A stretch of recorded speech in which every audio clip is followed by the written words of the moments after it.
Сәлем достар, сауат ашу сабағын бастаймыз.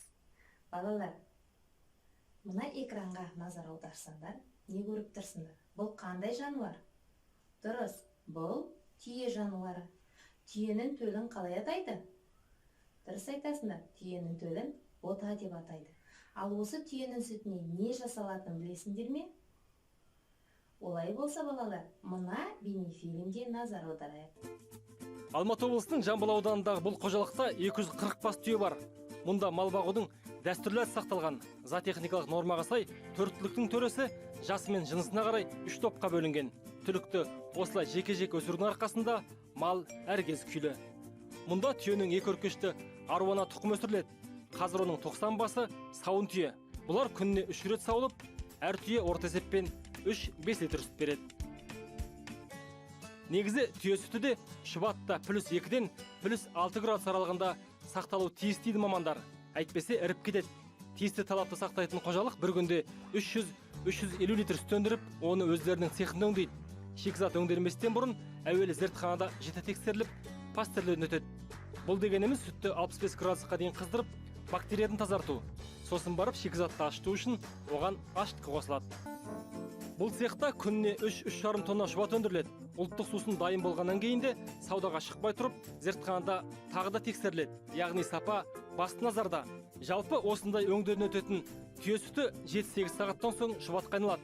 Дайын өнім күн сайын Алматы және еліміздің басқа қалаларына сауда желісі арқылы сатылады. Айтпақшы, өндірістің қуатын азайтпау үшін қожалықта өнімділігі жоғары буралар іріктеліп отырады.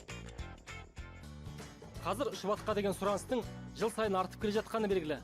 Қымызға қарағанда бұл сусынның қоректік құндылығы әлдеқайда жоғары.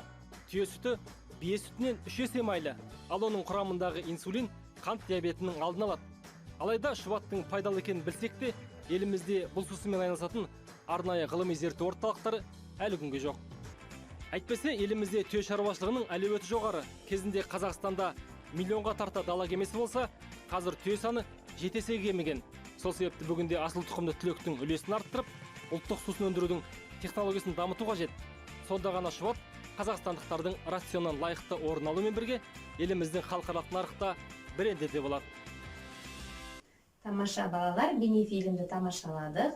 Ал енді оқулықтан 42-ші беттегі бірінші жаттығу. Мәтінді түсініп оқы. Шұбат. Сен шұбат ішіп көрдің бе? Шұбатты қалай әзірлейтінін білесің бе? Шұбатты түйе сүтінен ашытып жасайды. Халқымыз шұбат жанға қуат деп бекер айтпаған. Өйткені шұбат шипалы сусын. Шұбат ішсеңдер денсаулықтарын мықты болады. Тамаша, тағы да бір рет қайталап оқиық. Шұбат. Сен шұбат ішіп көрдің бе? Шұбатты қалай әзірлейтінін білесің бе? Шұбатты түйе сүтінен ашытып жасайды. Халқымыз шұбат жанға қуат деп бекер айтпаған. Өйткені шұбат шипалы сусын.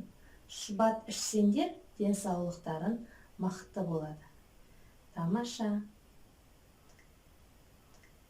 Сұрақтарға жауап берейік. Мәтін не туралы? Дұрыс, мәтін шұбат туралы. Шұбатты неден жасайды? Шұбатты түйенің сүтінен ашытып жасайды. Шұбаттың қандай пайдасы бар? Дұрыс, шұбат ішсеңдер денсаулықтарын мықты болады деген. Саған шұбат ұнай ма?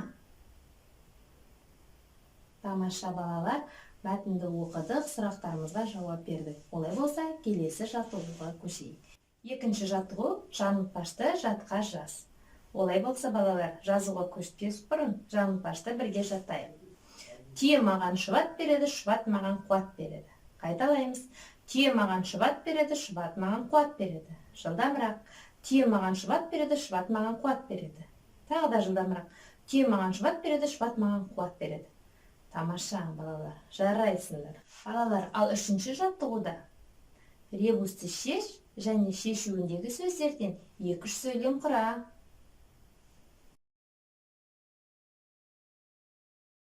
Төртінші жаттығу сурет бойынша әңгімелеп бер. Ол үшін мен сендерге сұрақтар қояйын. Қандай жыл мезгілі бейнеленген? Бұл қандай жануар? Түйенің төлі қалай аталады? Анасы не істеп жатыр? Түйенің сүтінен қандай сусын жасалады? Шұбат денсаулыққа пайдалы ма? Ал енді мәтінге ат қойып көрейік. Тамаша балалар, өте жақсы сурет бойынша әңгімелеп беріп, мәтін құрастырдық. Сабағымызды қорытындылайық. Мәтін дегеніміз не екен? Мәтін нелерден құралады? Дұрыс айтасыңдар. Мәтін сөйлемдерден құралады. Мәтін нақты бір аяқталған ойды білдіреді, иә?